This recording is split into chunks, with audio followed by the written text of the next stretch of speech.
Good morning. Charlie Gatlin, Music City Trace DS number 34, where I sat at the table with Mark. Good morning. I have the honor of bringing the devotion this morning, and my word is shut up. So I'm going to see what I can do with that. Man, when I got to thinking about that and just kind of just pondered on it a bit, for the most part, y'all know me well enough to know we're going to go hunting with anything I have to talk about, so today's no different. Man, some of my fondest memories are hunting with my dad and just learning from him and him teaching me all the ins and outs and the right ways of doing things, and how to be a successful hunter.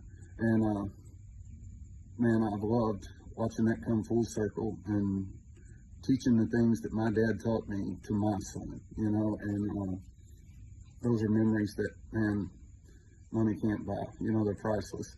And I've thought about just being with my son a lot the last day or two. And when he was 13, 14 years old, I was taking him on a juvenile hunt and would hunt with him, climb the same tree, and just sit with him and was teaching him. And man, I can remember at times just being so frustrated because he couldn't be quiet. He couldn't be still. He was just all over the place, and I was trying to teach him, making noise will scare the animals, moving will scare the animals, and it was difficult. Let me just put it that way. But something happened between the year he was 14 and the time he turned 15. When I took him when he was 15 years old, we climbed up in the tree, and our stands we were facing one another, kind of like you and I are right now. We was kind of looking at one another. I was watching behind him, and he was watching behind me, But man, he was a different hunter that year, and I still don't know what happened, but something clicked, and he understood what was going on. And man, I was just so proud of him. And like I said, we were facing one another, and we couldn't talk, of course, so we were just smiling at one another, and every once in a while I'd wink at him, maybe mouth the word "I love you" to him, but that was it.